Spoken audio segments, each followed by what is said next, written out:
श्री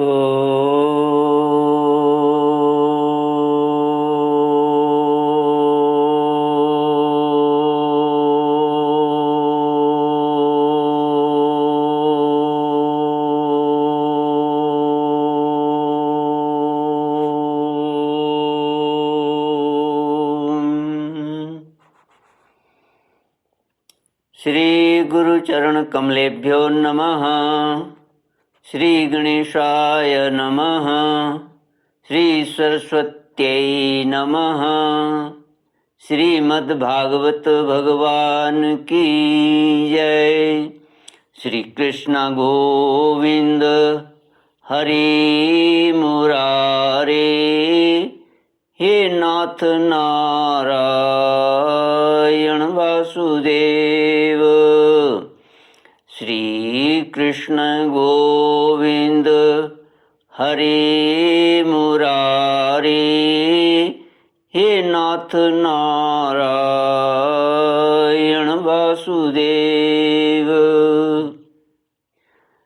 ओम नमो भगवते वासुदेवाय।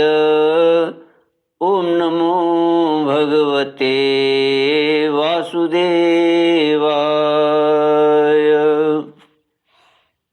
कृष्णाय वासुदेवाय हरये परमात्मने प्रणतक्लेशनाशाय गोविन्दाय नमो नमः।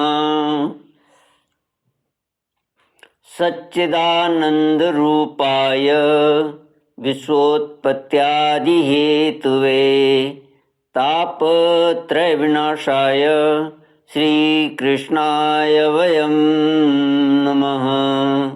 सच्चित आनंद स्वरूप परमात्मा जो सृष्टि के उत्पत्ति, पालन और श्रृंगार करता है तथा जीवों के आध्यात्मिक, आदि दैविक, आदि भौतिक तापों को नष्ट करने वाले हैं, अर्थात जीवों के मानसिक, शारीरिक और भौतिक दुखों को दूर करने वाले हैं, उन श्री कृष्ण भगवान को हम नमस्कार करते हैं।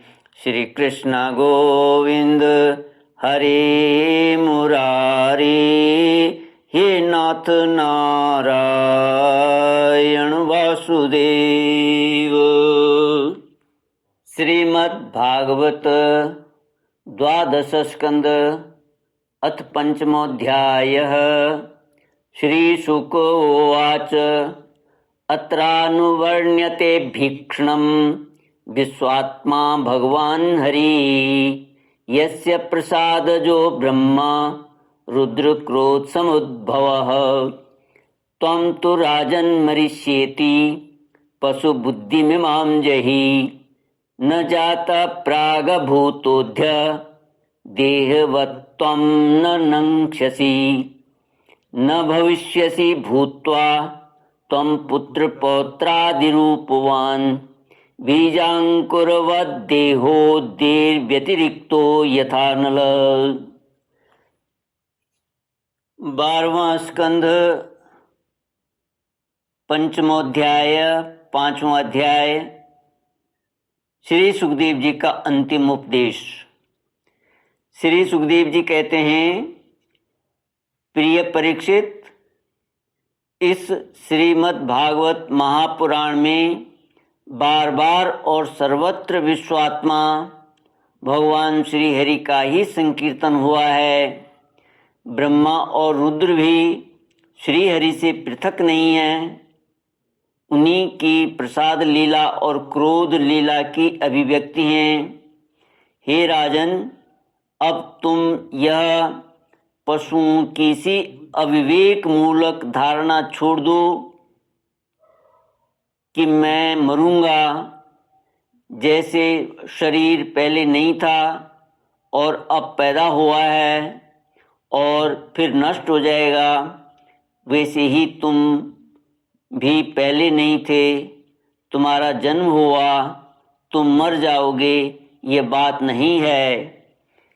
जैसे बीज से अंकुर और अंकुर से बीज की उत्पत्ति होती है, वैसे ही एक देह से दूसरे देह की और दूसरे देह से तीसरे देह की उत्पत्ति होती है, किंतु तुम न तो किसी से उत्पन्न हुए हो और न तो आगे पुत्र पौत्रादिकों के शरीर के रूप में उत्पन्न होगे। अजी, जैसे आग लकड़ी से सर्वथा अलग रहती है, लकड़ी की उत्पत्ति और विनाश से सर्वथा परे, वैसे ही तुम भी शरीर आदि से सर्वथा अलग हो। श्री कृष्ण गोविंद हरे मुरारे, हे नाथ नारायण वासुदेव। श्री सुखदेव जी महाराज कहते हैं, परीक्षित, स्वप्नावस्था में ऐसा मालूम होता है कि मेरा सिर कट गया है और मैं मर गया हूँ, मुझे लोग शमशान में जला रहे हैं, परंतु ये सब शरीर की ही अवस्थाएं दिखती हैं, आत्मा की नहीं। देखने वाला तो उन अवस्थाओं से सर्वथा परे, जन्म और मृत्यु से रहित शुद्ध बुद्ध परम तत्व स्वरूप है।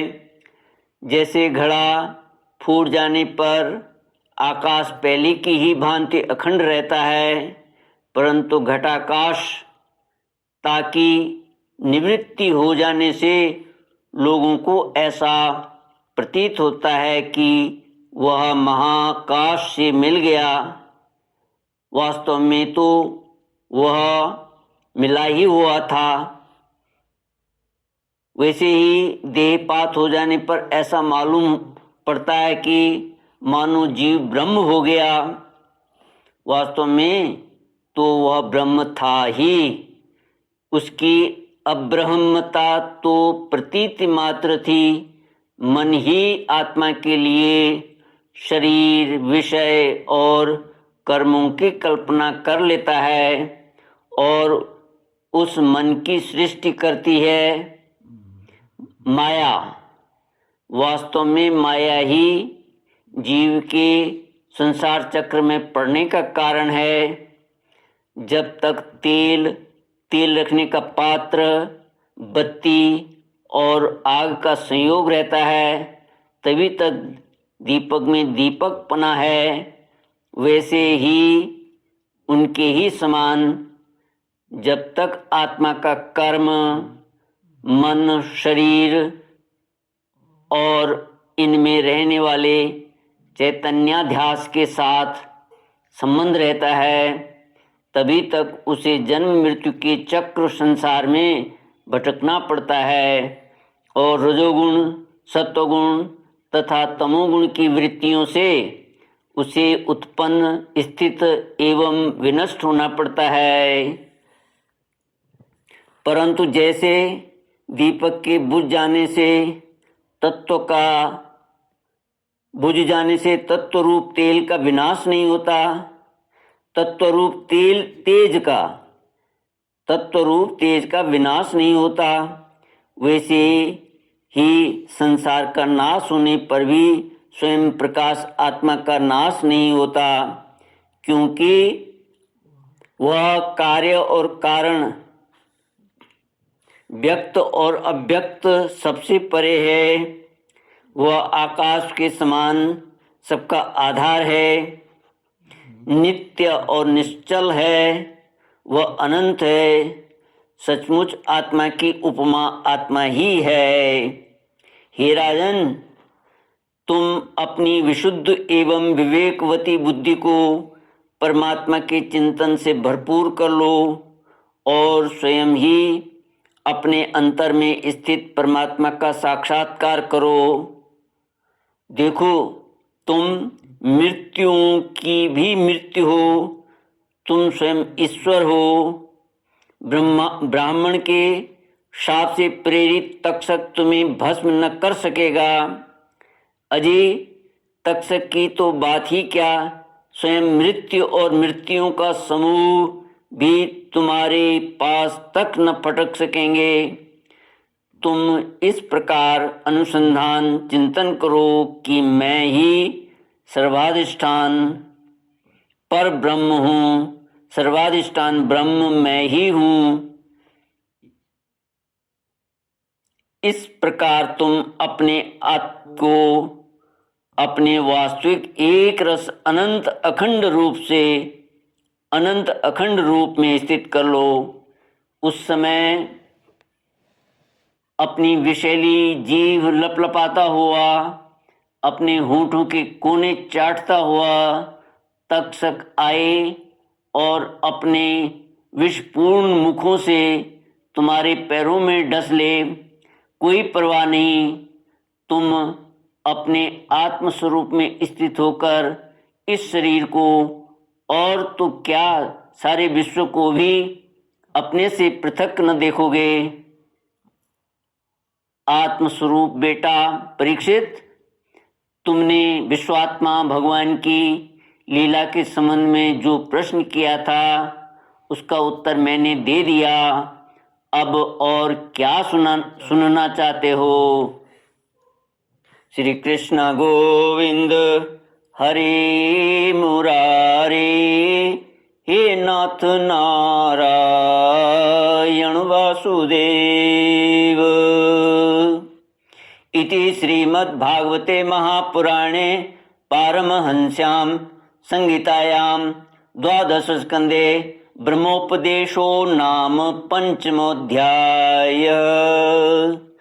ओम पूर्णमद पूर्णमिदं पूर्णात् पूर्णमुदच्यते पूर्णस्य पूर्णमादाय पूर्णमेवावशिष्यते।